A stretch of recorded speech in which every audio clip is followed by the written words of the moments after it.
Some fathers fear their daughters will fall for the wrong kind of man. Martin Covell didn't just fear it, he watched it happen in real time. And 3 days ago, he found the consequences rotting in his basement. He's a janitor. He scrubbed blood from subway station walls and scraped waste from under park benches. But nothing could have prepared him for what he uncovered beneath that tarp in the corner of his own home. That tarp used to cover Audria's paintings. Her easel stood there once. Her canvases. Her dreams. Now it hid her body, folded, bruised, and silenced. Have you ever ignored a red flag, thinking it wasn't your place to interfere? Ever believed someone would change, just because they promised they would? Martin did. Audria did. And now she's gone. They say love makes people blind. But Audria wasn't blind, she saw Kellen Ward for what he was. She just believed she could fix him. 19 years old, grieving her mother, clinging to the idea that broken people deserve another chance. That love might be enough. But love wasn't enough. Not when Kellen was the kind of man who vanished days before her body was found. Not when he left cryptic messages online and slept beside walls tagged with threats disguised as poetry. This isn't just a story about a crime, it's a story about the silence that protects abusers. About the neighbors who heard the screaming but stayed behind their doors. About a girl who tried to catch the rain with her bare hands and drowned in someone else's storm. If you've ever trusted the wrong person, if you've ever wondered how far someone could fall when no one steps in, stay with me. This isn't the kind of story you'll forget. Martin Covell had never been the type to show emotion easily. Raised in a household where silence was the closest thing to affection, he learned young that the world didn't owe him tenderness. His father was a welder, hard-edged, calloused hands, a belt always within arm's reach. His mother, quiet and thin as wind, never spoke unless she had to. Martin moved out at 16, lived out of his beat-up Chevy for nearly a year, and scraped by doing odd jobs until he landed a permanent position with the city's sanitation department. He thought he'd never have a family of his own.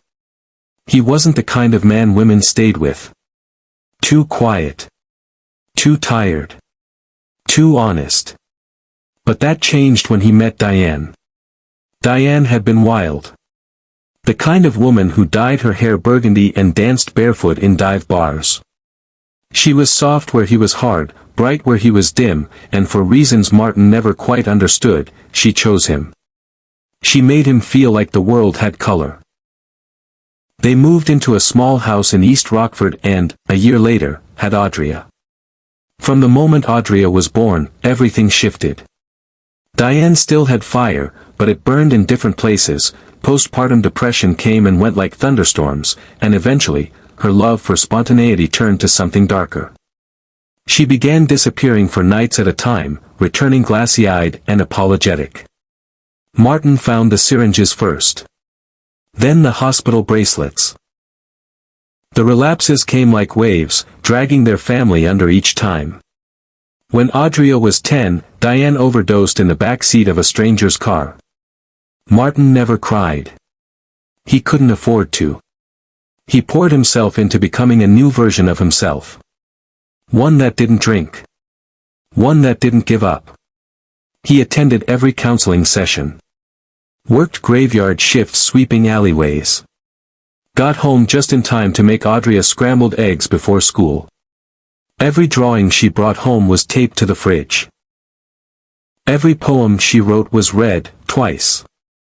He didn't know how to be a good father, but he knew how to stay. Audria grew into a quiet, thoughtful girl.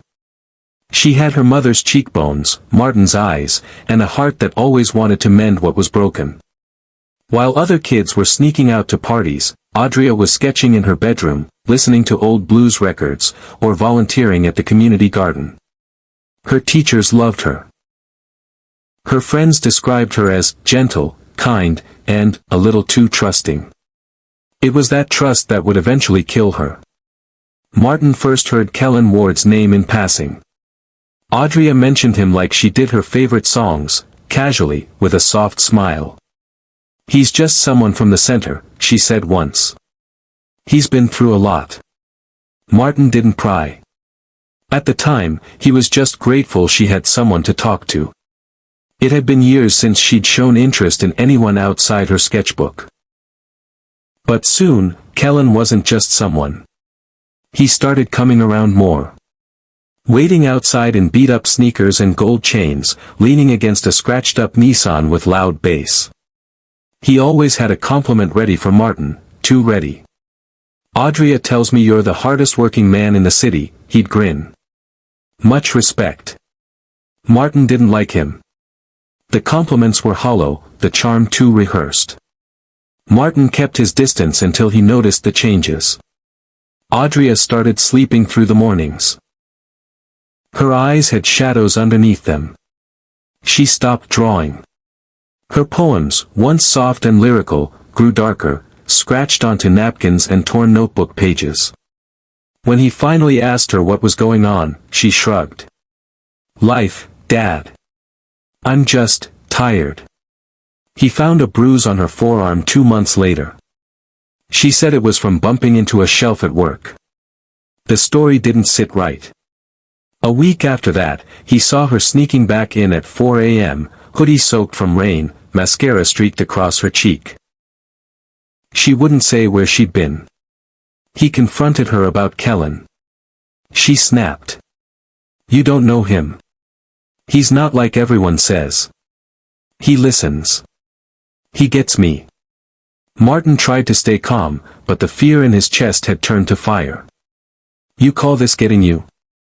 You're not sleeping, you're lying, and you look like hell, Audrey." She stormed out of the house. That was 4 months before the day in the basement. The distance between them grew like mold, quiet at first, then unavoidable. She stopped answering his texts. Stopped coming home on weekends. Her job at the art supply store let her go after she missed too many shifts. Martin called her friends. Most hadn't heard from her. Lene was the only one who still saw her regularly. But even she admitted Audrey had changed. "She's always with him now," Lene had told Martin during a chance meeting at the grocery store. "It's like, he's all she sees." Martin started driving past Kellen's apartment at night. It was a rundown building with boarded-up windows and trash in the courtyard. People came and went at all hours, some laughing, some screaming. Once, Martin saw Audrey through the window, pacing back and forth with her hands clenched into fists. He knocked on the door. No one answered. That was the last time he saw her alive. It was a chilly Thursday morning when the silence was broken. The call came in at 7:13 a.m. A woman named Carla Sanderson, who lived 2 floors below Kellen Ward's apartment, dialed 911 after hearing what she described as awful thudding, followed by a scream that didn't sound human. It was like something being torn apart, she told the dispatcher. Not a fight. Not yelling. Something worse. Like an animal being butchered. When first responders arrived at the complex on Hoyt Street, the front door to Unit 4B was unlocked. The hallway smelled like copper and rotting wood. No one greeted them. No one screamed. No one fled. Just silence. Inside, it was chaos. Broken furniture. Torn clothing. A shattered coffee mug near the door. Blood smeared across the hallway wall and pooled at the bottom of the basement stairs. An officer stepped carefully down those stairs, gun drawn. He called out twice, no response. That's where they found her. Audrey Covell was lying on her back, halfway covered by a moldy old rug. Her arms were stretched unnaturally above her head. Her eyes were still open, wide and glassy. Blood soaked her jeans and pooled beneath her lower back. On her neck, obvious ligature marks. Rope. Possibly a belt. There were bruises, defensive wounds, scratches deep into her own skin, as if she tried to fight back. But it was too late. A half-empty bottle of vodka sat on a nearby table. The TV buzzed with static. There were needles on the floor, but no signs she had used them, no fresh puncture wounds. Not that it would have changed anything. The autopsy would later reveal what her eyes already told police: she had been strangled. Manual force, then rope. Sustained. Personal. The killer had looked her in the face. Detective Marlena Brigg was the first lead on the case. A 17-year veteran, she'd seen her share of domestic homicides, overdoses, and gang turf wars, but something about this one felt wrong immediately. Strangulation's personal, she told reporters later. It takes time. Effort. You have to mean it. This wasn't random. Back upstairs, the apartment was a mess but not ransacked. This wasn't a break-in gone bad. In the kitchen, officers found a receipt dated 2 days prior, cigarettes, a 6-pack of malt liquor, and cough syrup. The card used belonged to Kellen Ward. But there was no sign of him. His bedroom was empty, his clothes gone. His phone was turned off. His car, a black 2006 Nissan Sentra, was gone. And according to the landlord, he hadn't paid rent in nearly 2 months.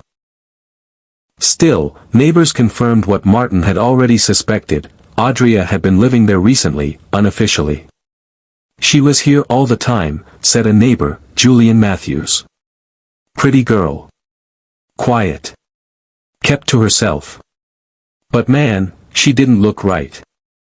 She had that 1,000-yard stare. And they fought. Loud. What do you mean, fought? The detective asked. I mean, like screaming matches. Slamming doors. I even heard glass break once. Heard her crying through the vent a couple times. Honestly, I should have called someone. I didn't think. Jesus, I didn't think it'd end like this. Back at the station, Martin Covell was already sitting in the interrogation room, hands trembling, staring into space. The knock on his door that morning had been mechanical. No officer ever wants to notify a father about his daughter's murder, but the one who did said later that Martin hadn't even asked, how. He just said one thing: is it her? And when they nodded, he collapsed without a sound.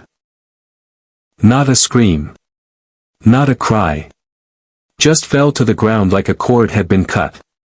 He stayed that way for 10 full minutes, clutching her childhood drawing, a sunflower with a crooked smile that had been on the fridge for years.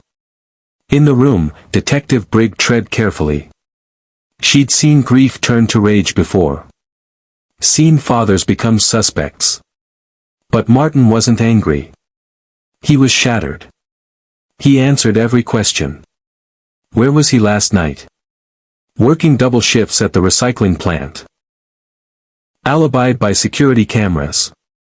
When did he last see Audria? 2 weeks ago, when he tried to leave groceries outside Kellen's door.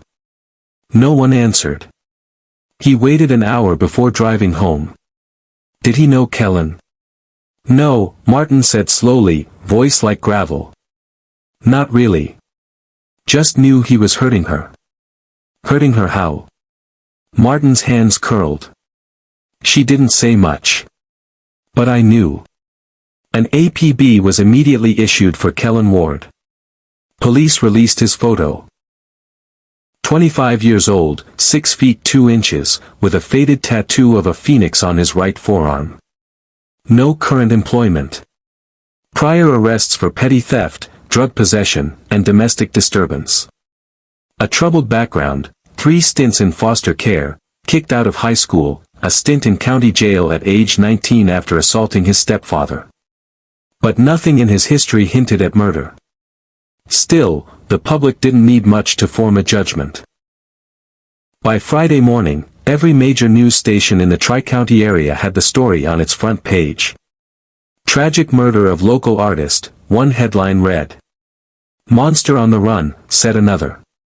Audria's social media profile was flooded with messages of heartbreak, classmates posting old photos, teachers sharing tributes. Hashtags began to trend, hashtag justice for Audria, hashtag find Kellen now. What the media didn't know was that detectives had already found something else, something disturbing. On Kellen's laptop, recovered from a drawer under the bed, were dozens of video files. Most were unremarkable: music videos, video diaries, random downloads. But one folder, encrypted, caught their attention. After 2 hours of decryption, what they found turned the case. Inside were videos of Kellen filming Audrey without her knowledge. In the car. In the bedroom. In the shower. She looked uncomfortable. Some showed her crying. In one, her face was swollen. In another, she appeared unconscious. There were no videos of the murder. But there was something else, an audio file, dated the night before her body was found. Just under 4 minutes long. Detective Brigg listened to it 3 times before she said a word. Then she walked out of the room and vomited. For 3 weeks, Kellen Ward was nowhere. He vanished like smoke. No calls. No bank activity. No social media. No confirmed sightings. The police scoured shelters, hospitals, border crossings. Every bus station was combed. His mother, who hadn't spoken to him in over 4 years, broke down in an on-camera interview pleading with him to turn yourself in before this gets worse. But it already had. By the second week, Dateline and 48 Hours were circling the case. Audrey's story spread online, her haunting smile and photos, her journal entries released by her father with her permission, all painting a portrait of a talented, troubled girl lost too soon. Candlelight vigils were held in 3 cities. The hashtag Audrey's voice began trending. Online sleuths combed through Kellen's old YouTube videos and Reddit comments, painting him as a manipulative narcissist. Some posts accused him of being part of a cult. Others suggested he'd killed before. None of it was confirmed. None of it mattered. Because on the 22nd day, everything changed. A mechanic in Corpus Christi, Texas, just under 400 miles from the crime scene, called in a tip. A tall, wiry man had been living out of his car behind the shop for a week. He offered to clean oil spills in exchange for food. He never gave a name. But the mechanic remembered the tattoo, a faded phoenix on his arm. He saw it when the man stripped down to wash himself with a bottle of water. Police arrived at 1:47 p.m. They surrounded the black Nissan Sentra in the alley behind the shop. Kellen Ward was asleep in the front seat, using a balled-up hoodie as a pillow. A half-eaten apple rolled onto the floorboard when officers opened the door. He didn't resist. Didn't say a word. Just looked at them with sunken eyes and nodded once. It was over. Kellen was extradited back to Oregon within 48 hours. As he stepped off the plane, handcuffed and shackled, he was met by reporters screaming questions and protesters holding signs, "Coward, murderer, monster." Someone spit at him. It hit the side of his face. He didn't react. He was arraigned the next morning in Multnomah County Court. The judge, a stern woman named Lorraine Beckley, denied bail immediately. The official charges: first-degree murder, kidnapping in the first-degree, unlawful restraint, use of a dangerous weapon, ligature, during the commission of a felony, aggravated assault, criminal obstruction of justice. He pleaded not guilty on all counts. The courtroom murmured. Even the court reporter's hand froze for a second. But his attorney, a private defense lawyer named Walter Franks, hired through a distant family friend, was unfazed. "This is a rush to judgment," Franks said at the post-arraignment press conference. "My client is not a monster. He is a deeply traumatized young man who did not receive the mental health support he needed. We will fight every charge in this case." District Attorney Alyssa Craig was not one to be intimidated. In fact, her record boasted an 88% conviction rate. She had a reputation for meticulous detail, icy calm, and killer cross-examinations. When she stepped to the podium, the tone shifted. "This was a calculated, cruel, and personal act of violence," she began. The victim, Audrey Covell, was emotionally and physically isolated by the defendant over a period of months. The forensic evidence, electronic surveillance, and recovered audio files are damning. Her strategy was straightforward: establish a pattern of coercive control and abuse. Link the pre-murder audio and surveillance to intent. Use Audrey's journal and digital communications to prove fear and manipulation. Cement the strangulation as deliberate and prolonged, not accidental. Craig was ready to make Audrey's silence speak louder than Kellen's defense ever could. Walter Franks took a different route. He leaned into mental illness, arguing Kellen suffered from complex PTSD, abandonment trauma, and drug-induced psychosis. His team brought in psychiatric evaluations showing a pattern of emotional dysregulation, hallucinations, and what they called extreme dissociative episodes, exacerbated by substance abuse. But his biggest weapon? The audio file the prosecution had touted. Franks claimed it proved the opposite of intent. In it, Kellen could be heard sobbing, telling Audrey he was sorry, broken, trying to fix it, and not sure what's real anymore. She responds coldly, telling him to stop playing the victim and get out of her life. The file ends with a long silence, followed by the sound of something breaking. To the prosecution, it was a prelude to murder. To the defense, it was a psychotic break. Franks told the jury, this was not cold-blooded. This was a tortured soul spiraling without help. The media was relentless. Every headline was louder than the last: the Kellen tapes. Secrets of a killer's mind-broken boyfriend or calculated killer. Journal of a victim, Audrey's final words. A Lifetime movie was greenlit before the trial even began. Protesters and supporters of both sides clashed outside the courthouse. Social media exploded with theories, some defending Kellen as a misunderstood artist, others calling for the death penalty. Meanwhile, Martin Covell stayed silent. He didn't speak to the press. Didn't attend protests. He sat in court every day, front row, holding Audrey's childhood sunflower drawing in his lap. He never once looked at Kellen. Midway through pre-trial hearings, a bombshell dropped. One of the original responding officers had been suspended. Officer Nathaniel Cross was under investigation for mishandling evidence, specifically, failing to log a broken mirror shard found near the basement stairs. The prosecution feared this could be used by the defense to suggest alternate scenarios or contamination. The mirror shard had traces of blood and skin cells, Kellen's, but it was never processed. Franks jumped on it. He filed a motion to have all physical evidence re-examined independently, stalling the trial by nearly 4 months. During that time, his team also discovered an anonymous tip sent to Crime Stoppers the night of the murder, describing a homeless man near the building who acted paranoid and aggressive. The man was never found. But the defense used this to introduce reasonable doubt. The trial date was pushed again. And then, another twist. A former girlfriend of Kellen's came forward. Her name was Talia Min. She claimed she had dated Kellen for a year when they were both 20. In her statement, she described eerily similar behavior. Obsession, emotional isolation, threats of self-harm, and one night where she woke up to find him staring at her with a belt wrapped around his fists. She had never reported it. But now she wanted to help Audrey find justice. Her testimony was accepted as character evidence, adding a chilling backdrop to the prosecution's narrative of escalation. After nearly 9 months of motions, delays, and media madness, the trial officially began on March 14, 2025. 12 jurors, 7 women, 5 men, were sworn in. Opening statements started the next morning. D.A. Craig stood before them and said plainly, he didn't snap. He didn't lose control.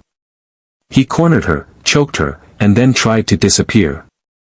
Franks followed with his own, this isn't about guilt or innocence. It's about capacity. He was sick. He needed help. But no one was listening, not even Audrey. And as the courtroom waited, so did the world. The battle for justice, however each side defined it, had begun. The rain fell hard on the morning the trial began, as if the city itself understood the weight of what was about to unfold. Courtroom 4B in the Multnomah County Courthouse was filled to the brim. Not a single seat remained vacant. The media, the families, the curious onlookers, the mourners, they all gathered under the same roof, drawn together by a name that now stirred dread and sorrow, Audrey Covell. From the very beginning, it was clear this was not going to be an ordinary trial. The prosecutor, Alyssa Craig, stood tall and unsparing in her opening statement. She didn't begin with facts or dates. She began with Audrey's smile. A girl who had a light in her that pulled others in, until one man decided to snuff it out. This was not a tragic accident, she told the jury. This was a decision. Cold. Calculated. Cruel. Across the courtroom, Kellen Ward sat in a stiff gray suit, his wrists still bearing the faint marks of the handcuffs he'd worn for the past 8 months. He didn't cry. He didn't blink. He only watched. Walter Franks, his defense attorney, painted a different picture, a boy broken long before Audrey ever entered his life. A victim of violence, a survivor of addiction, someone trying to heal but lost in the depths of his own mind. The tragedy, Franks claimed, was shared. But nothing could prepare the room for what followed. One by one, the witnesses came forward. Audrey's father, Martin, was the first. His voice cracked as he spoke of the daughter he raised alone after her mother died. The little girl who loved fireflies and wrote poems on napkins. He spoke of how she changed after meeting Kellen, how the sparkle dulled, how her weekends disappeared, how she stopped coming home for holidays. He remembered the last time he saw her. She hugged him like she didn't want to let go. Detective Alina Reese testified next, laying out the grim path of evidence. The nylon ligature found buried under a pile of laundry, the surveillance footage showing Audrey entering Kellen's basement, never to re-emerge, and the haunting voice recording found on her recovered phone, Kellen's whisper, threatening abandonment, promising destruction. The jury leaned forward, each one held in place by a tension that filled the room like fog. Then came the pathologist. Her description of Audrey's final moments left no room for doubt. Strangled. Not in a burst of rage, but over minutes, long, conscious minutes. Her voice was calm, but every word felt like a knife. She struggled, she said. She was awake. Franks attempted to shift the focus. He brought in psychiatrists who spoke of Kellen's mental instability, of hallucinations, dissociative states, trauma layered upon trauma. But the prosecution had their own counter, patterns. Control. A method that played out in every relationship Kellen had before Audrey. The most explosive testimony came not from an expert, but from an ex. Talia Min, Kellen's former girlfriend, recounted a chilling experience. He had choked her too, said he blacked out. Then he cried. Then he begged her not to leave. She stayed longer than she should have, convinced he needed saving. But eventually, she ran. And now, she stood in court, telling the world what she should have said years ago. During the second week, the recovered draft texts were read aloud. One, in particular, silenced the courtroom completely. If I can't be in your life, I'll take it from you. You're not leaving me behind. It was never sent, but it had been typed and saved. The courtroom gallery collectively exhaled. As the trial reached its final days, the prosecution delivered a closing statement that would linger in the minds of all who heard it. Alyssa Craig replayed the surveillance footage again, Audrey smiling, carrying a book, entering the basement. Behind her, Kellen.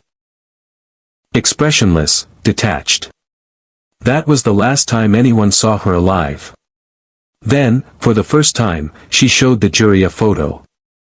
A photo of Audrey's lifeless body. Pale. Still. A sunflower sticker on her shirt, the kind she used to put in her journal. She was 21, Craig said quietly. She thought love could heal. Instead, it killed her. The courtroom sat in complete silence.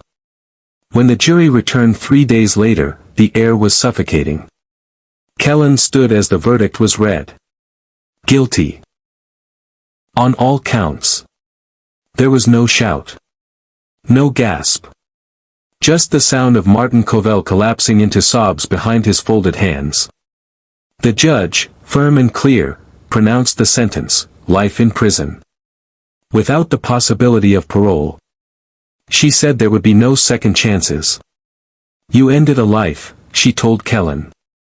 You do not deserve the privilege of rebuilding yours. Kellen was expressionless. But as the bailiff came to cuff him, he looked toward Martin. And in a voice barely audible, he said 2 words. I'm sorry. Outside, the city erupted, not in celebration, but in bittersweet relief.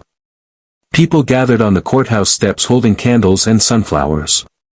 A speaker played Audria's favorite song, River, by Leon Bridges, and strangers cried together. Hashtag Justice for Audria trended across every platform. Petitions were launched. Bills were drafted. And from the ashes of one life stolen, the beginnings of change began to bloom. Inside her childhood bedroom, untouched since her death, a single journal remained open on her desk. On the last page she wrote, even in the dark, I am trying to find the light. Even when love hurts, I still believe in it. She never stopped believing. And now, the world would remember her not for how she died, but for how she lived, with hope, with courage, and with a heart far too big for the man who tried to cage it. Thank you for joining us on this emotional and heartbreaking journey through Audria Covell's story. These stories are never easy to tell, but they matter, because behind every headline is a real life, a real voice, and a legacy that deserves to be remembered. If this story moved you, please take a moment to like this video, subscribe to our channel, and share your thoughts in the comments below. Your engagement helps us bring more awareness to stories that deserve to be heard. Until next time, stay safe, stay aware, and never stop seeking the truth behind the silence.